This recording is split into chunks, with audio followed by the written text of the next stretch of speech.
Cleaning lady breaks down upon seeing businessman's son, but when he discovers the reason, he gets furious. Amanda was holding the cleaning supplies case with trembling hands as she climbed the steps of the mansion in Beverly Hills. After months of being unemployed, that cleaning job represented her only chance to start life over. The housekeeper who greeted her, Mrs. Jenkins, a lady with graying hair and a stern look, quickly explained the house rules. That's when a blonde boy of about 4 years came running down the marble stairs. Amanda felt the world spinning around her. Her legs went weak, and she had to lean against the wall to keep from fainting. It was Ethan, her son, whom she hadn't seen in 3 long and painful years. Ethan. The name escaped her lips like a desperate whisper. The boy stopped and looked at her curiously. His blue eyes, so similar to hers, stared at her without recognition. Amanda broke down right there, dropping the case and reaching out her arms to the child who didn't remember her. "Little Ethan, my love, it's me," she cried uncontrollably, trying to hug him. The boy stepped back, frightened, and shouted, "Daddy Daniel, Daddy Daniel." Daniel Bennett appeared at the office door, still wearing the dark suit he had worn to the business meeting.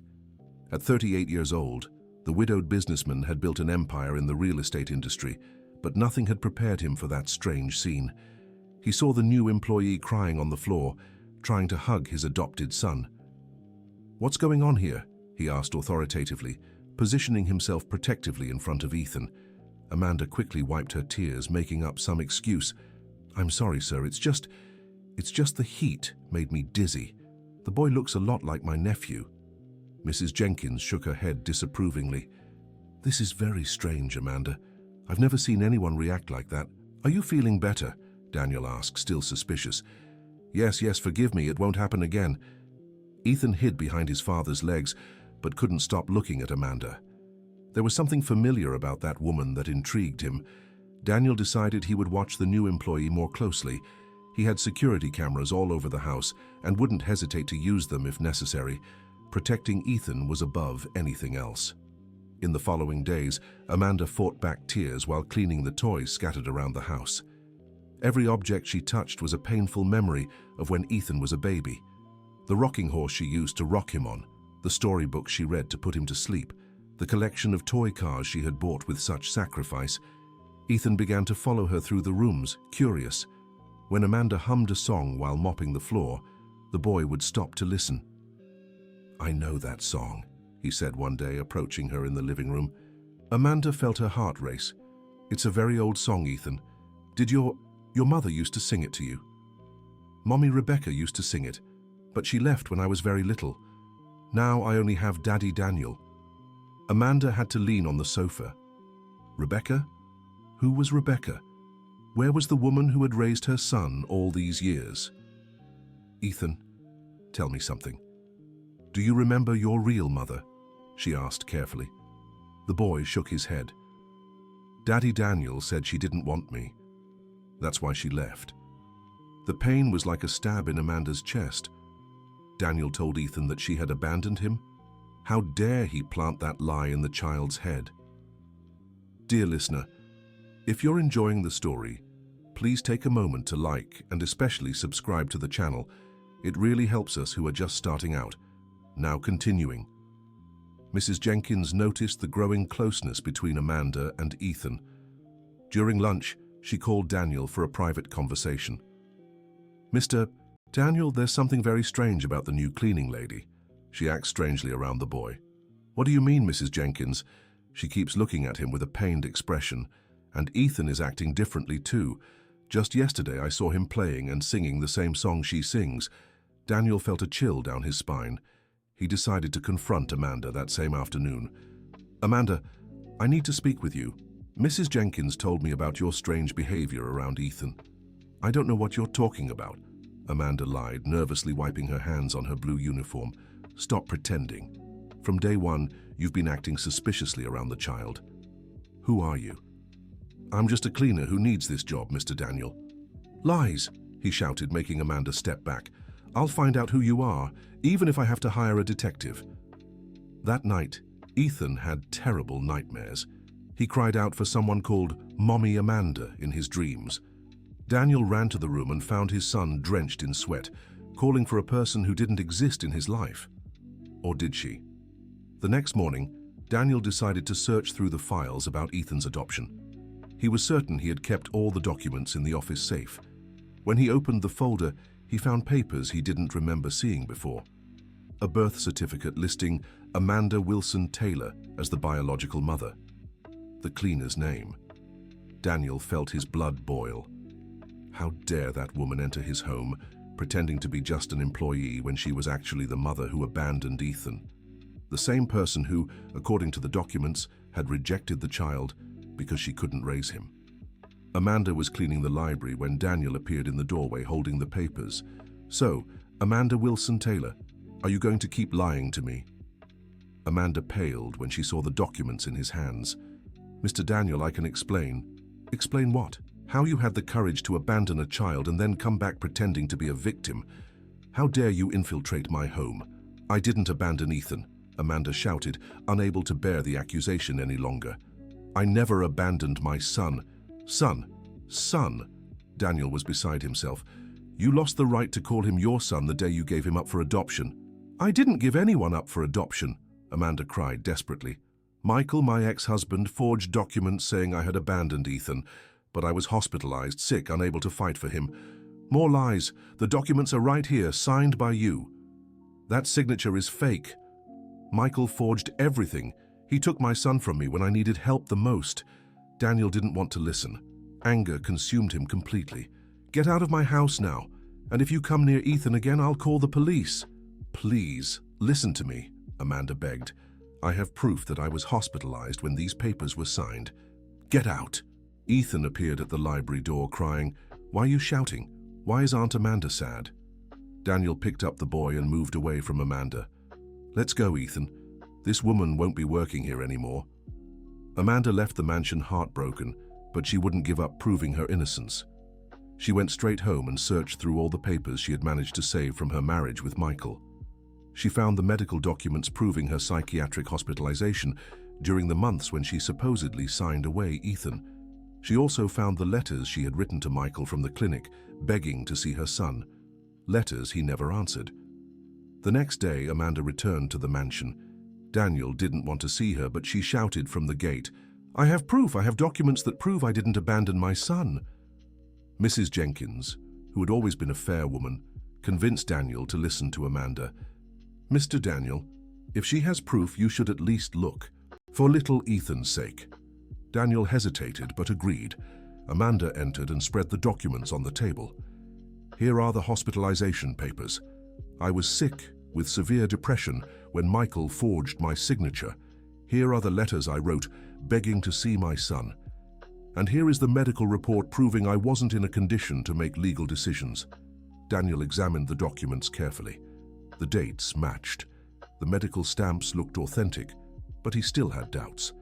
"How can I be sure this isn't forged too?" "Call the clinic. Speak with Dr. Sarah Mitchell. She still works there and remembers my case." Daniel made the call right away. The doctor confirmed everything Amanda had said. Not only that, she revealed details that weren't in the documents. Amanda was hospitalized for 6 months. She cried every day asking about her son. We had to sedate her several times because she tried to escape the clinic to look for the child. When Daniel hung up the phone, silence filled the room. Amanda cried softly, reliving those terrible months. Mrs. Jenkins had tears in her eyes. "My God," Daniel whispered, running his hand over his face. "Amanda, I didn't know. Michael told me you were a good man, that you would take good care of Ethan. When I left the clinic and looked for you, I found out you had moved. I spent 3 years looking for my son. When I saw the cleaning job advertisement with your name, I thought it was an opportunity to at least see him. But why did Michael do this? Why did he take Ethan from you?" "Because he found another woman, one who didn't want to raise someone else's child. It was easier to have me committed and pretend I had abandoned Ethan than to face the responsibility of being a father." Daniel felt terrible. He had judged Amanda without knowing the truth. Worse still, he had told Ethan that his biological mother had abandoned him. "Amanda, I ask for forgiveness. I I didn't know any of this. Where is Rebecca, the woman who took care of Ethan? Rebecca was my wife. She passed away 2 years ago from cancer. Ethan called her mother because she raised him since he was a baby. Amanda felt a different pain in her chest. Had Rebecca taken good care of her son? Had she been a loving mother to Ethan? Was she good to him? She was a wonderful mother. Ethan loved her very much. But in her last months, Rebecca said she felt someone was looking for Ethan. She said one day the real mother would appear. Tears streamed freely down Amanda's face. Rebecca had sensed she would return. Ethan appeared in the room at that moment. "Daddy Daniel, why is Aunt Amanda here again?" Daniel looked at Amanda, not knowing how to explain to a 4-year-old child such a complex truth he had just discovered. "Ethan, come here, son. I need to tell you something very important." The boy approached, curious. Daniel picked him up. "Remember, I told you your real mother couldn't take care of you when you were a baby?" "I remember. Actually, she didn't leave because she didn't want you. She got sick and a bad person tricked her. Aunt Amanda is your real mother." Ethan looked at Amanda with wide eyes. "Aunt Amanda is my mother." Amanda approached slowly. "Yes, my love. I'm your mother. And I never, ever wanted to leave you. But you went away. I got sick and couldn't take care of you.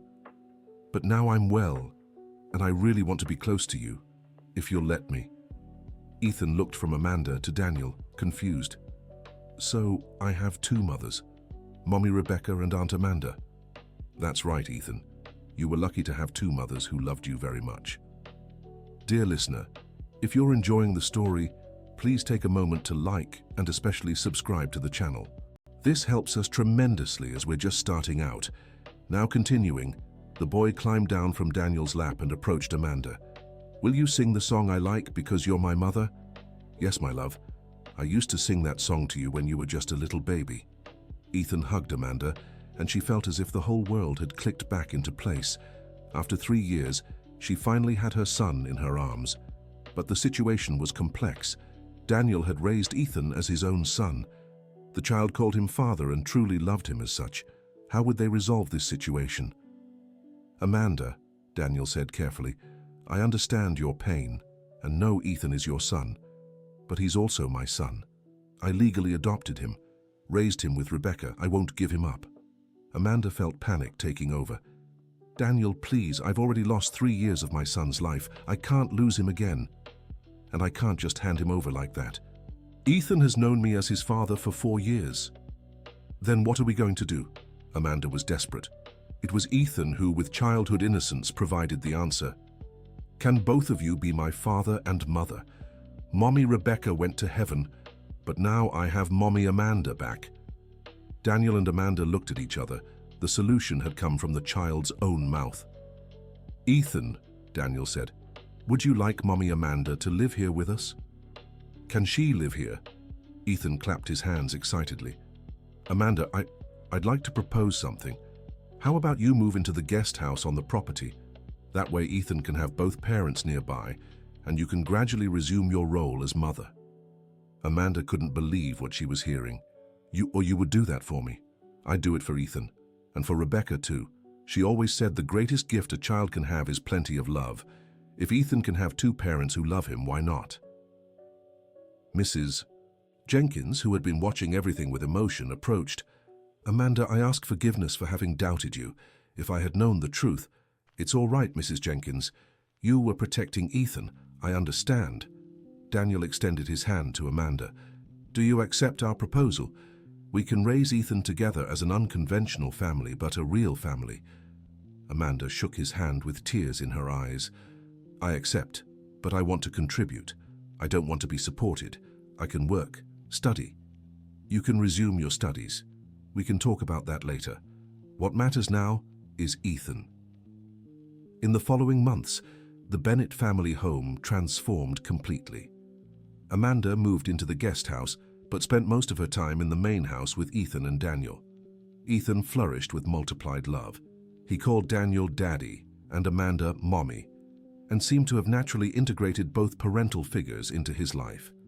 Amanda resumed the nursing studies she had abandoned when she became pregnant. Daniel paid for the course, saying Ethan would be proud in the future to have a nurse mother.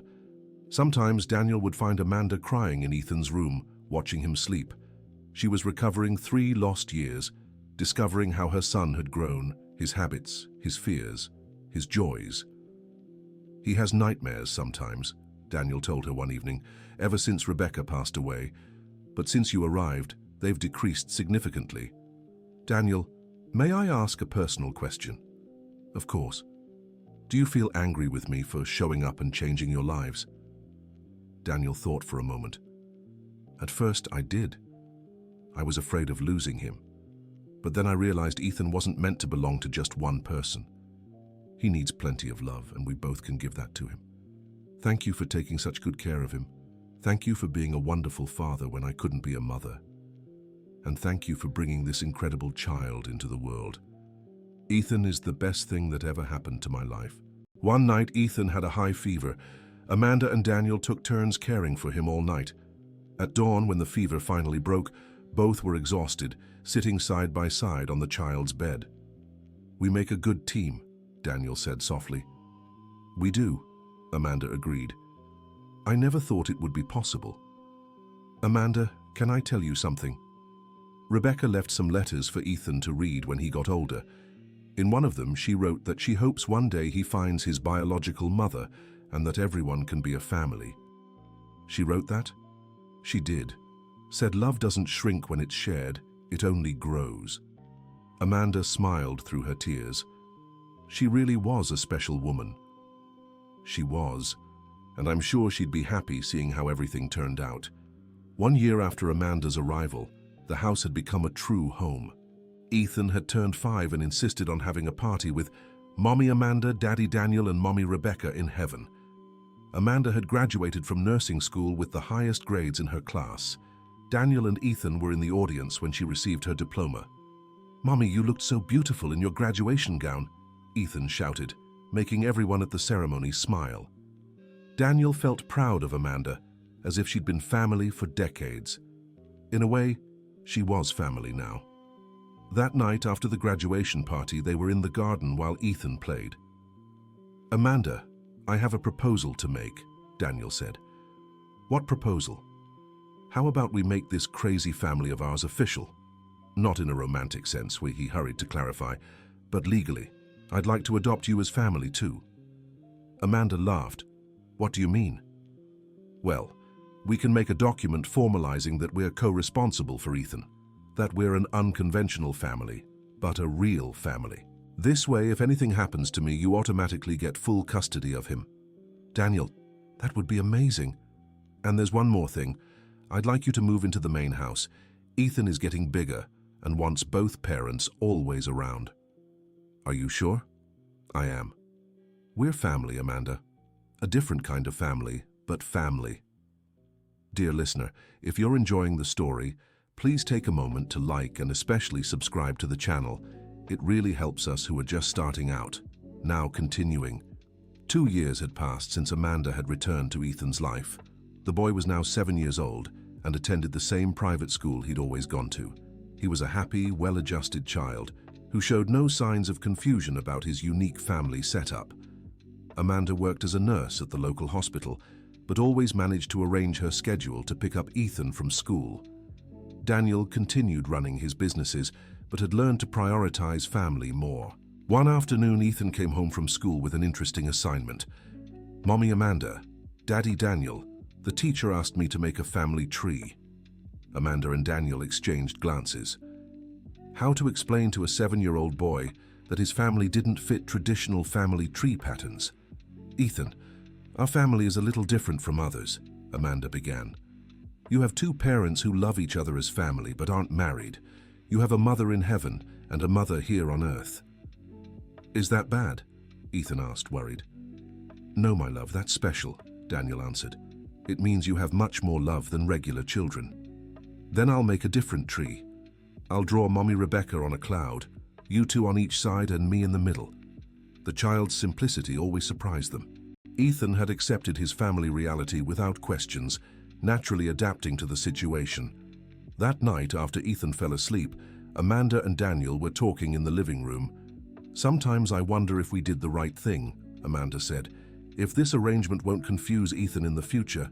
"Amanda, look at him. Ethan is a happy, secure, loved child. That's what matters. And if he one day asks why we aren't married, why we aren't a normal family, we'll tell him the truth, that sometimes love comes in different forms, that a family doesn't need to follow a script to be real." Amanda smiled. "You've changed a lot since we met." "You too. I remember the frightened woman who broke down on the first day. Now you're a graduated nurse, a confident mother, a strong person. It was Ethan who gave me strength, and you who gave me the chance to be a mother again." They heard little footsteps on the stairs. Ethan came down toward the kitchen. "I'm thirsty," he said, rubbing his eyes. Amanda got up to get water, but Ethan held her hand. "Mommy, Amanda, can I sleep with you tonight? I had a bad dream." Daniel and Amanda looked at each other. Ethan had never asked to sleep with both of them together. "Of course, my love," Amanda said. "Shall we go to Daddy Daniel's room?" "You can sleep in my room," Daniel offered. "I'll sleep on the couch." "No, Daddy. I want both of you there. You can share the big bed and I'll sleep in the middle." It was an awkward situation, but they didn't want to deny the child's request. Daniel got extra pillows and they settled into the king-size bed with Ethan between them.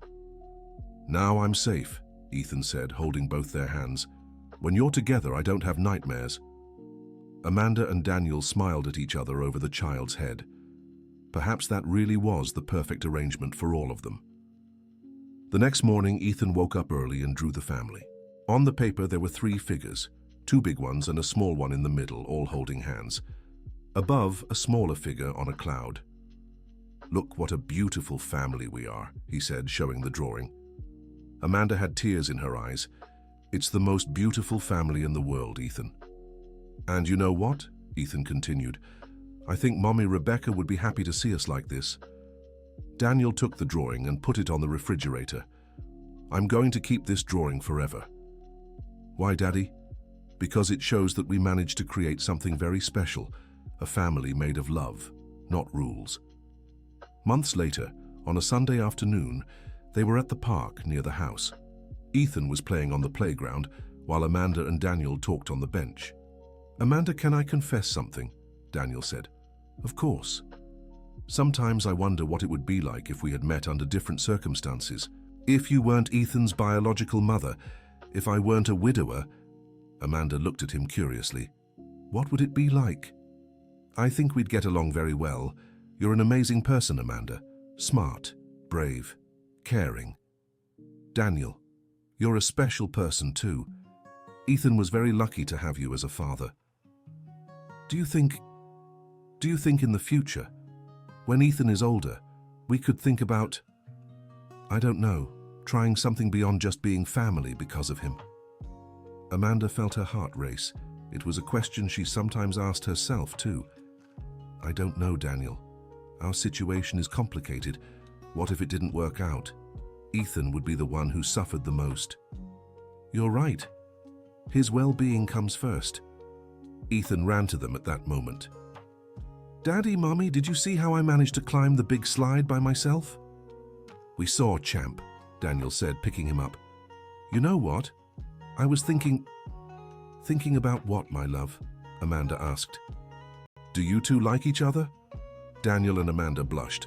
"Of course we like each other, Ethan. We're family," Amanda answered carefully. No, like each other like Aunt Jennifer likes Uncle Robert."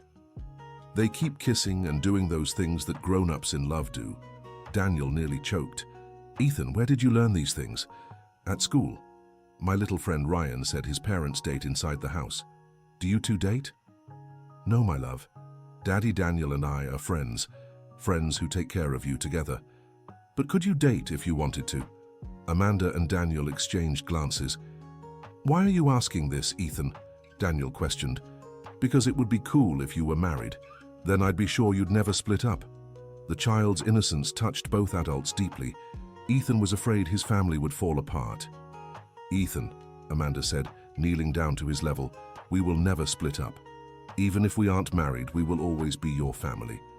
Promise?" "I promise," Amanda said. "I promise too," Daniel added. Ethan smiled with relief. Then it's okay, but if one day you want to get married, I'll allow it. The two laughed at the child's formal permission. That night, after Ethan fell asleep, Amanda and Daniel returned to the subject of their conversation in the park.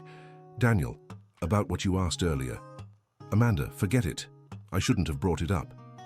No, it's important to talk about this. The truth is, I also feel a special connection with you, but I'm afraid. Afraid of what? Afraid of ruining what we've built. Afraid that if we tried something romantic and it didn't work out, we'd lose this wonderful family we've created. I understand completely. Ethan is the priority.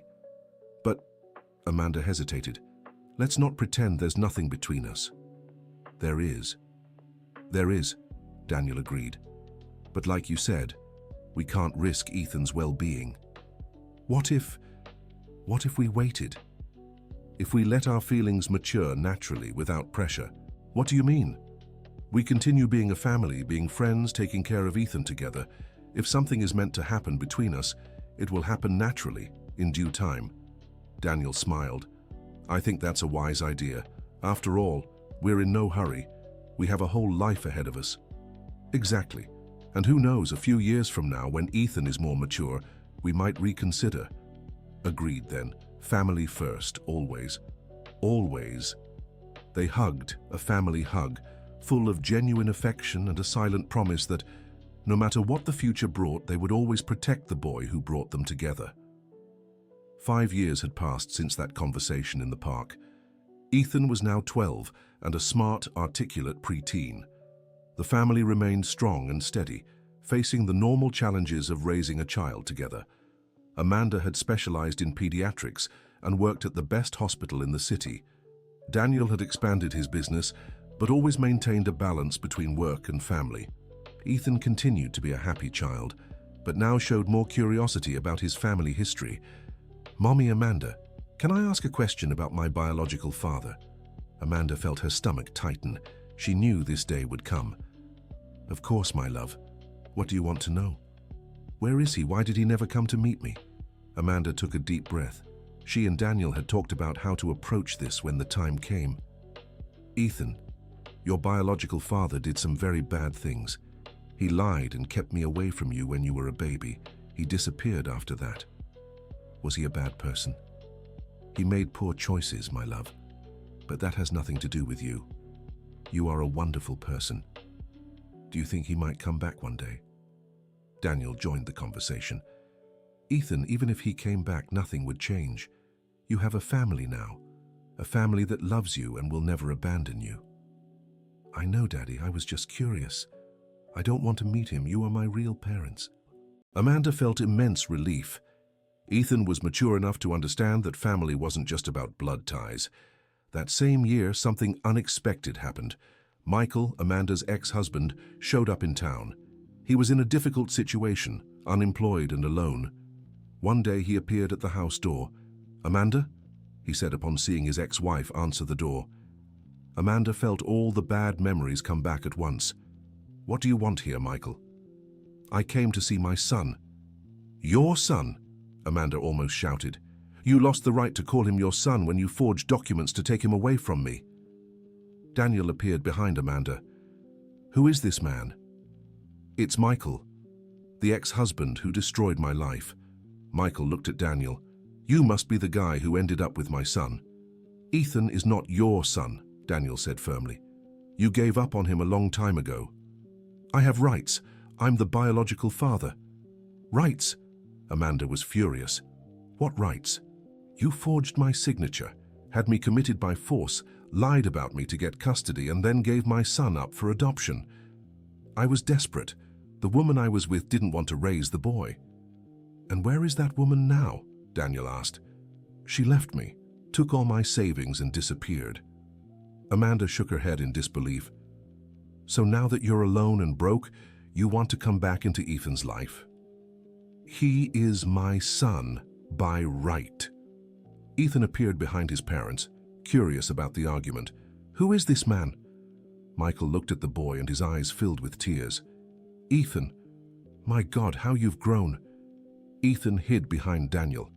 Daddy, who is he? Amanda knelt down to Ethan's level. It's Michael, my love, my ex-husband. Ethan's eyes widened. Is that him? The man who did the bad things? Michael heard and felt as if he'd been punched. Ethan, I am your father, your real father. No, Ethan said firmly. My real father is Daniel. You're just the man who hurt me without me even knowing you. Ethan, please, no, I don't want to talk to you. Go away. Ethan ran into the house.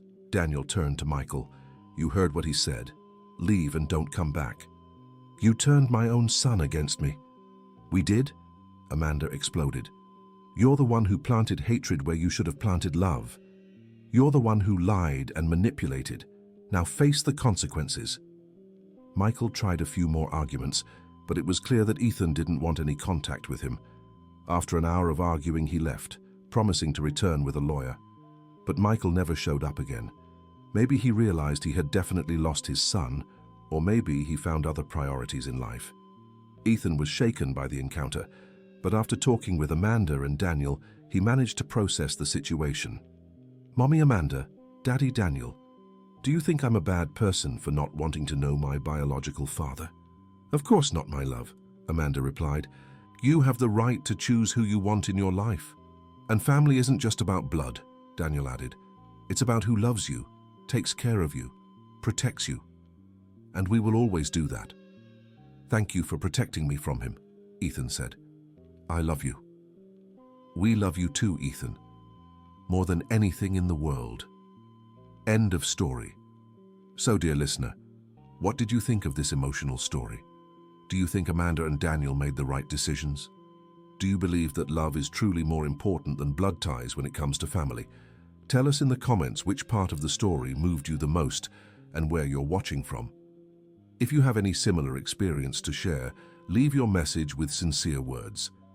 Thank you so much for your company, and don't forget to leave your like and, most importantly, subscribe to the channel so you don't miss other heart-touching stories.